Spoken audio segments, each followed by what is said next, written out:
Rabu 8 Juli 2026 menjelang siang, warga Cipete dihebohkan dengan kehadiran belasan personel bersenjata.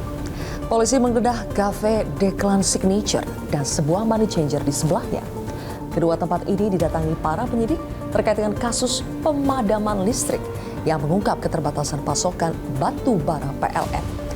Ada lagi kasus korupsi PT Asabri dan Jiwasraya, juga korupsi di Krakatau Steel.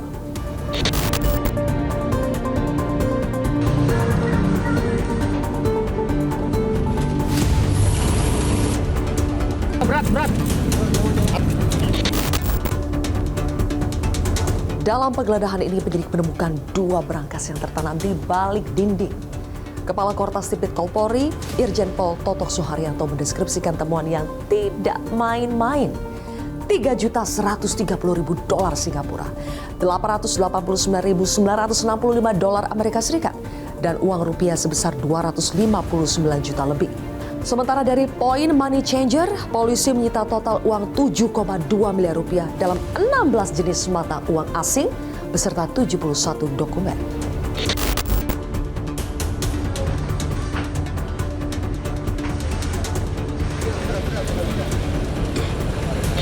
Belum usai publik digemparkan oleh uang dengan nilai yang fantastis di Cipete, polisi kembali menemukan puluhan kilogram emas dan uang bernilai total 476 miliar rupiah di sebuah rumah di kawasan Sentul, Bogor, Jawa Barat.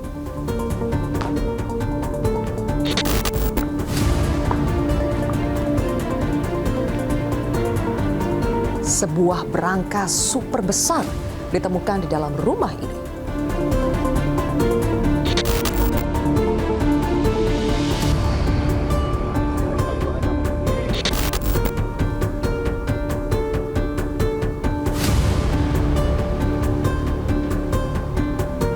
Uang serta emas batangan ini tersimpan dalam sebuah berangkas yang berisi 7 buah koper.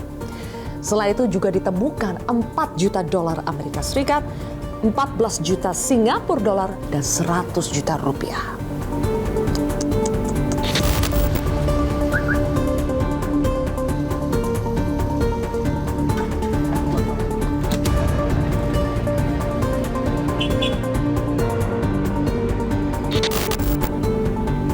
Dalam konferensi pers yang dilakukan Febri Ardiansyah pada Jumat 10 Juli pagi, ia mengakui bahwa rumah Sentul tersebut milik Jampitsus. Walaupun demikian, Febri menyatakan tetap menghormati setiap proses yang dilakukan penegak hukum sesuai dengan ketentuan yang berlaku. Tentunya semua proses penegakan hukum kita akan menghargai dan menghormati.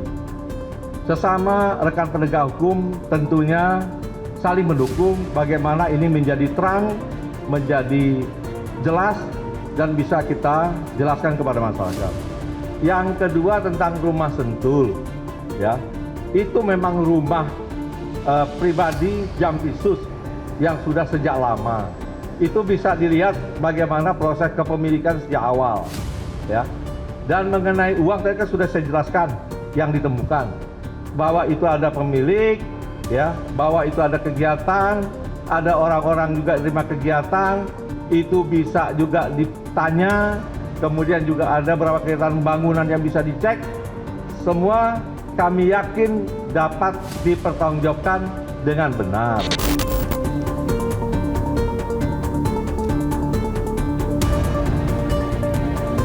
Kemudian Sabtu 11 Juli 2026, sehari setelah Febri melakukan konferensi persnya, Kepala Pusat Penerangan Hukum Kejagung Anang Supriyatna dalam keterangannya menyampaikan Jaksa Agung ST Burhanuddin telah menerima surat pengunduran diri Febri Ardiansyah. Menurut Anang, keputusan ini diambil sebagai bentuk komitmen untuk menjaga integritas, objektivitas, dan netralitas proses penegakan hukum.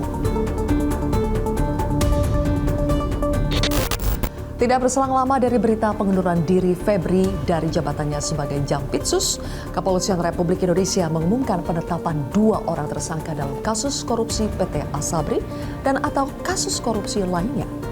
2 orang tersebut adalah Don Rito dan Febri Ardiansyah.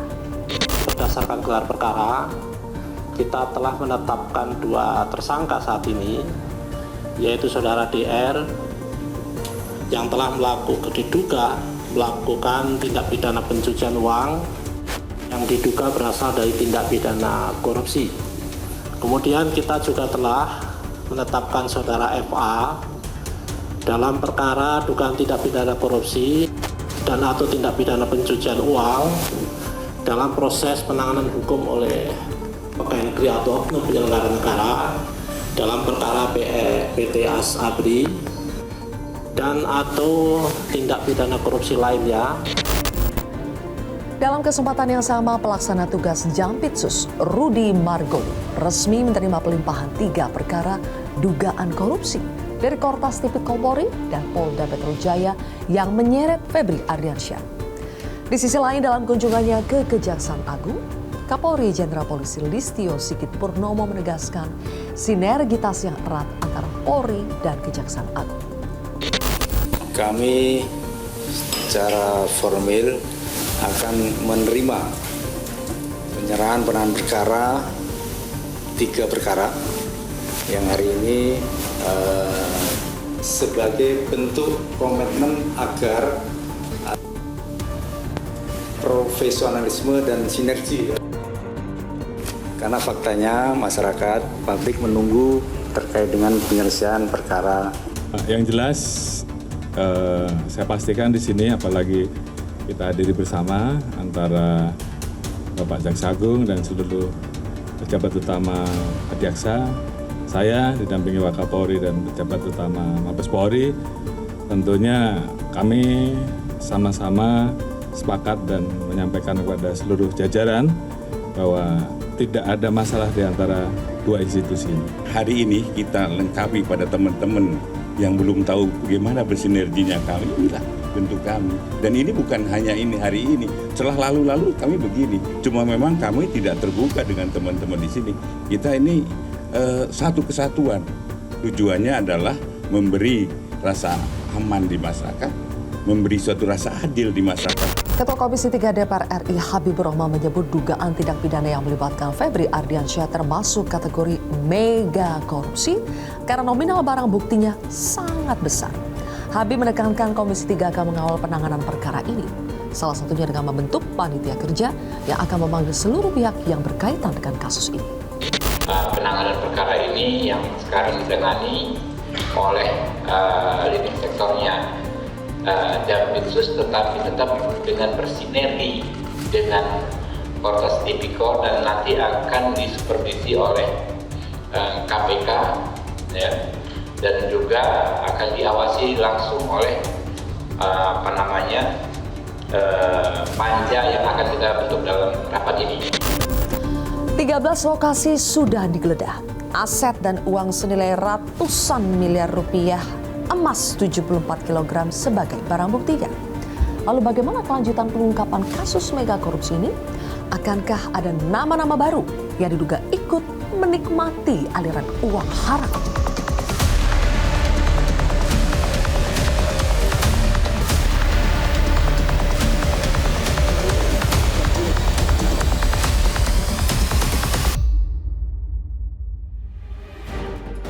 Jelajahi cara baru mendapatkan informasi. Download Metro TV Extend sekarang.